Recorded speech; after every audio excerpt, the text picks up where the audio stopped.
జగన్ గుర్తుపెట్టుకో, అర్ధపాతాళానికి తొక్కకపోతే నా పేరు పవన్ కళ్యాణ్ కాదు, నా పార్టీ జనసేన కాదు.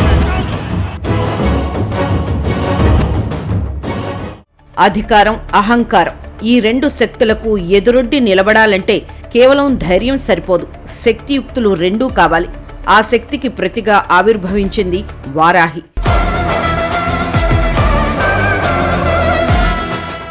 ఆంధ్రప్రదేశ్ రాజకీయాలను కుదిపేయడానికి, ప్రజల పక్షాన పోరాడటానికి జనసేనాని పవన్ కళ్యాణ్ తన వారాహి యాత్రను ప్రకటించారు.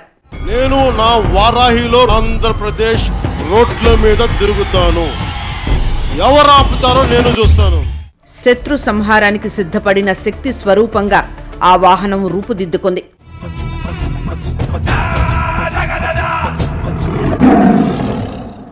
నిస్వార్థ రాజకీయానికి, ధర్మ పోరాటానికి ఈ యాత్ర నాంది పలికింది.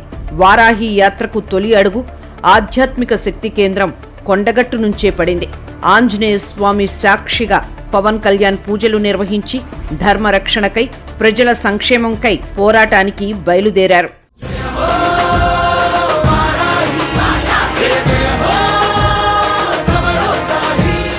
ఆ తర్వాత తూర్పుగోదావరి జిల్లాలోని పుణ్యక్షేత్రం అన్నవరం సత్యనారాయణ స్వామి సన్నిధి నుంచి యాత్రను లాంఛనంగా ప్రారంభించారు. ఇది కేవలం రాజకీయ యాత్ర కాదు, తెలంగాణ, ఆంధ్రప్రదేశ్ ప్రజల ఆశీస్సులతో మొదలైన మహాసంకల్ప యాత్ర.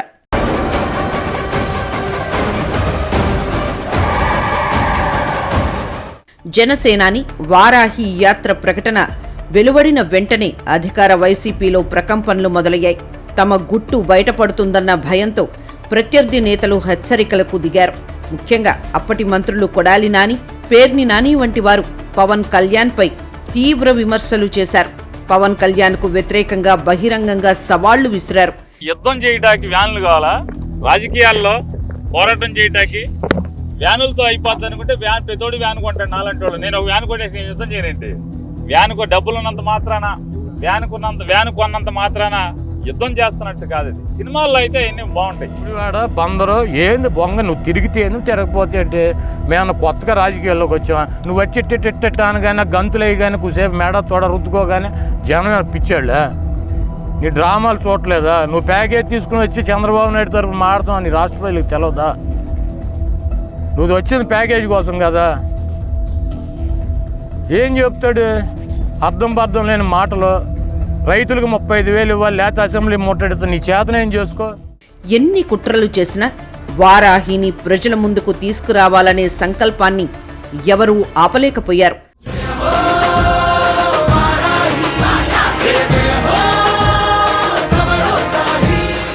అవినీతి నేతల నేర సామ్రాజ్యాన్ని కూల్చివేస్తానని పవన్ కళ్యాణ్ బహిరంగంగా శపథం చేశారు. ఇది కేవలం మాట కాదు, అవినీతి పరులను ఓడించే వరకు విశ్రమించననే జనసేనాని ప్రతిజ్ఞ. నా ఆంధ్ర నేల కోసం నేను నిలబడే ఉంటా. ఎలాంటి గుండాగాడైనా సరే, వైసీపీ ప్రభుత్వం గుండాలకి నిలయం. అది ఒక్కొక్క వైసీపీ గుండాగాడికి కానీ క్రిమినల్ గాడికి కానీ మీకు చొక్కా బట్టలు ఓడదీసి రోడ్ల మీద కొట్టిస్తాను.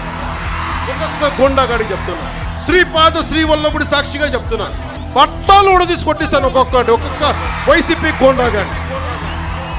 నాకు క్రిమినల్స్ అంటే చిరాకు. నాకు క్రిమినలైజేషన్ ఆఫ్ పాలిటిక్స్, నేర చరిత్రలో రాజకీయాలకు వచ్చి వీడా మనల్ని పాలించేది, ఈ సన్నాసుల మనల్ని పాలించేది, ఈ దరిద్రుల మనల్ని పాలించేది, గుండాగాళ్ళు, రౌడీలు, హంతకులు. సిగ్గుండాలి మనకి ఇలాంటి నేర చరిత్రల చేత పాలింపబడటానికి. నేను పోరాటం చేస్తా, తెగిస్తా. వారాహి యాత్రలో పవన్ కళ్యాణ్ ప్రధాన లక్ష్యం అప్పటి ప్రభుత్వ అవినీతిని, ప్రజా వ్యతిరేక విధానాలను ఎత్తిచూపి ప్రజా ప్రభుత్వం స్థాపించే దిశగా ప్రజలను చైతన్యం చేయడం. వేల కోట్ల రూపాయల అక్రమాలు, దోపిడీల గురించి ఆయన ప్రజలకు వివరించారు. అప్పుడు వైసీపీ ప్రభుత్వానికి వ్యతిరేకంగా పవన్ ఇచ్చిన hello AP, by by YCP వంటి స్లోగన్స్ కొత్త ఓటర్లను విశేషంగా ఆకట్టుకున్నాయి.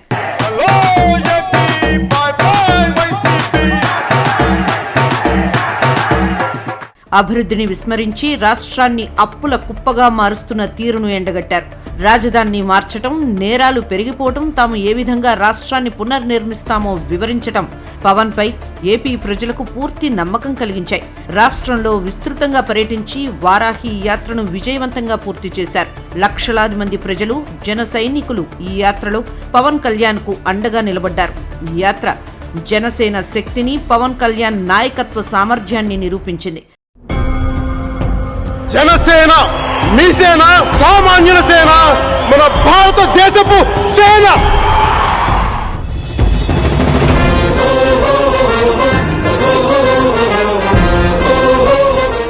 వారాహి కేవలం వాహనం కాదు, నవ్యాంధ్ర రాజకీయాల్లో మార్పును తీసుకొచ్చే ప్రగతి రథం.